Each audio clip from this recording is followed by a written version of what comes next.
যার মতো ছোট ও সরু লেজের সরীসৃপটি দৈর্ঘ্যে ৩ থেকে ৫ ফুট পর্যন্ত হয়ে থাকে। মাথা চ্যাপ্টা, ত্রিভুজাকার এবং ঘাড় থেকে আলাদা। শরীর জুড়ে অনেকটা চাঁদের মতো গাঢ় বাদামি গোল গোল দাগ। দৈহিক এই বৈশিষ্ট্যের কারণে শুকনো পাতা বা ধান ক্ষেতের মধ্যে খুব সহজেই লুকিয়ে রাখতে পারে নিজেকে। বলছি বিশ্বের অন্যতম বিষধর সাপ রাসেলস ভাইপারের কথা, যা স্থানীয়ভাবে চন্দ্রবোরা বা উলুবোরা নামেও পরিচিত।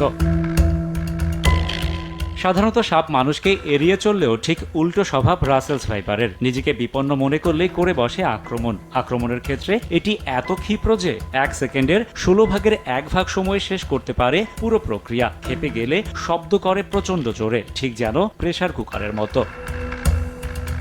রাসেল ভাইপারের বিষ হেমাটোটক্সিক, যার কারণে ছোবল দিলে আক্রান্ত স্থানে পচন ধরে। ছোবলের ৫ মিনিটের মধ্যে ফুলে যায় ক্ষতস্থান। এর বিষ নষ্ট করে দিতে পারে ফুসফুস, কিডনি সহ বিভিন্ন অঙ্গ প্রত্যঙ্গ।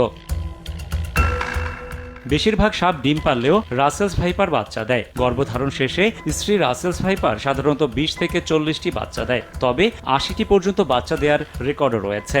একদিকে উচ্চ প্রজনন ক্ষমতা, অন্যদিকে বেজি, গুইসাপ সহ প্রকৃতি থেকে সাপের শত্রু বিলীন হয়ে যাওয়া, সেই সঙ্গে ইঁদুর, ব্যাঙ সহ সাপের পর্যাপ্ত খাবারের উপস্থিতি থাকায় বাড়ছে রাসেলস ভাইপার। চরাঞ্চল সহ বিভিন্ন জায়গায় শিয়াল, বেজি, গুইসাপ, পেঁচা এই প্রাণীগুলো ছিল। এরা মূলত চন্দ্রবড়া বা রাসেল ভাইপার সহ অন্যান্য সাপগুলোকে খেত, তার বাচ্চা সহ। কিন্তু এখন বাংলাদেশের সব অঞ্চলে একটা শিয়াল, গুইসাপ, বেজি দেখা মাত্রই কিন্তু সাধারণ জনগণ এটাকে মেরে ফেলতেছে। তারা জানছে না যে এটির উপকারিতা কী। এর কারণে কিন্তু রাসেল ভাইপারের সংখ্যা এখন বেড়ে যাচ্ছে, কারণ তার কিন্তু খাদক নাই, ইকোসিস্টেমে একটা ব্রেক হয়ে গেছে। দেশে একটা সময় বিলুপ্ত বলা হলেও দেশ জুড়ে এখন মাথা ব্যথার কারণেই রাসেলস ভাইপার। বরেন্দ্র অঞ্চলের বাসিন্দা হলেও সাপটির রাজত্ব এখন দেশের অন্তত ২৫টি জেলায় পৌঁছে গেছে, চাঁদপুর, বরিশাল, পটুয়াখালী পর্যন্ত।